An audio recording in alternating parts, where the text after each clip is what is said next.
a South American country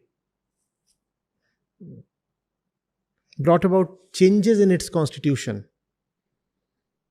They actually overhauled their entire constitution, and the constitution is now uh, almost founded on giving um, great rights to the climate, to the various animal and bird species, and it's a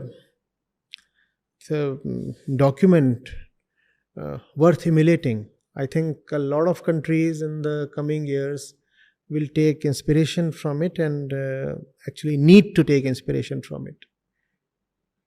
So that could be done, but profit is profit, greed is greed, and when we do not respect the rights of sentient beings, people in flesh and blood we can see and talk to, how will we respect the rights of something a little abstract as the climate? The climate is not going to come and talk to you and plead to you as a person, and the climate is not going to sue you on its own. Somebody needs to uh, act on behest of the climate as a proxy. So I don't think we are going to be very respectful towards the climate on our own, even though the right legislations are important and must be there. So what to do then? You need to tell people. There has to be the right kind of knowledge. What is happening is, we are in the middle of an information revolution, right? We all know we are. But this information revolution has not increased knowledge.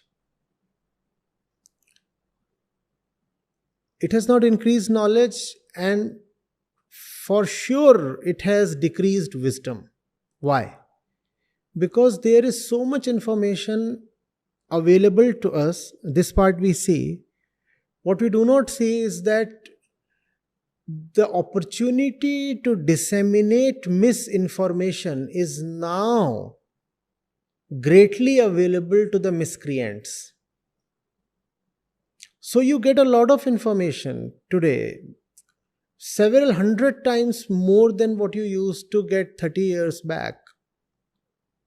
But most of what we are getting now is misinformation, or disinformation, or false information, or misleading information, or distracting information.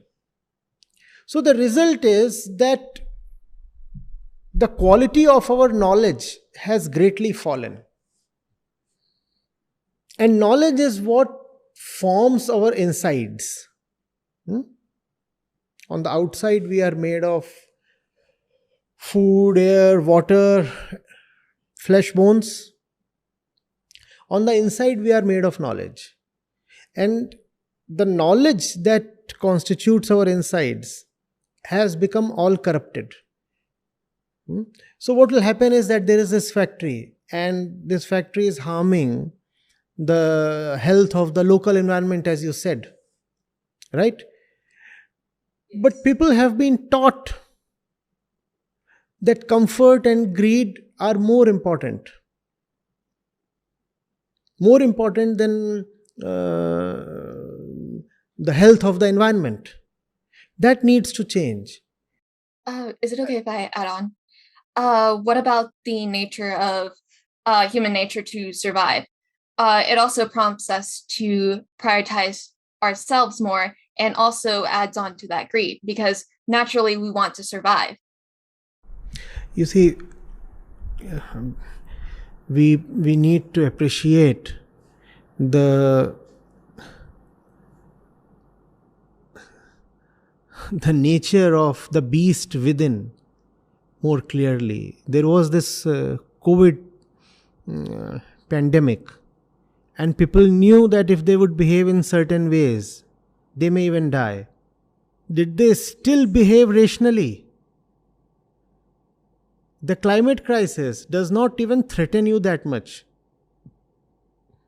Nobody will say that if the climate keeps worsening, then by next year, 35% of the world's population will be wiped out.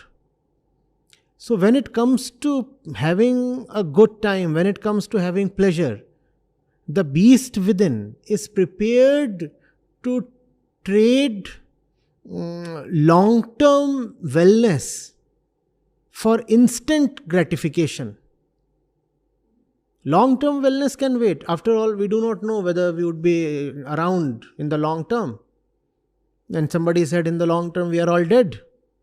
Anyway. So why not have a good time as long as it lasts? So that's how the... please. Yes, you have also mentioned that how with the skin condition, if it doesn't affect us directly, we more than likely won't see it. And I'm thinking that this is also what you're trying to infer with the climate crisis. We can't really see it directly, so therefore it's easier for us to ignore it and push it aside. So let me add, rather let me ask you, what is it that we can see directly? You cannot, for example, see at this moment the carbon dioxide concentration in the air increasing. We cannot see that. We don't even actually have instruments to measure that. The common man does not have that. But what is it that we can see worsening on a daily basis, and we are also concerned about? What is that? The rising temperatures, with this current heat wave that's going on right now, and then also in the past, we've also had a snowstorm in this area. So it's also, we could see the issues going on too. You see, the opposite is also sometimes evident. There are places on the planet that are having harsher winters. And I have seen people, when the winters are harsher, they would say, oh, and then there are people who are talking of global warming. Where is the warming? All I am experiencing is the cold. So, you see, these temperature fluctuations are not so wild or so apparent that they become undeniable. When we want to stay in the false, when we want to deceive ourselves, we get enough evidence to stay in that deception. The proof of global warming or climate change is still not irrefutable for those who are hell-bent on denying them. We very well know, there is a huge community of climate deniers that exists, and who keep saying that all this anthropological global warming thing is a hoax. It does not exist at all. So what does that mean? I mean, that means that the common man still has a lot of places to take refuge in.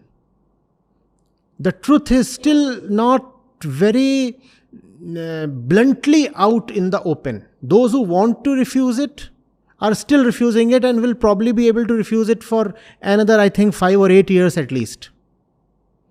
So my question, let me take that. I asked you, what is it, however, that no person in his senses can refuse? He can neither refuse it, nor can he pretend disinterest from it. What is it? The fact that our lives are in a mess. There is nobody who does not want to improve the quality of his life. Do we agree on that? Every single person on this planet wants change in his or her life. And what is that change all about? That change is about improvement. We want to have a better life. What does that prove? We acknowledge that our lives as they stand have problems in them. Otherwise, why would we want to change or improve? No, we are all looking for change. We get up each morning and we say, can we have something better? Can we reach a better place? Can we do something better? Whatever. No? Can we eat something better? So if we can show this to the person and impress on him that you need to be better, your life needs to change, then I think the climate crisis can also be addressed.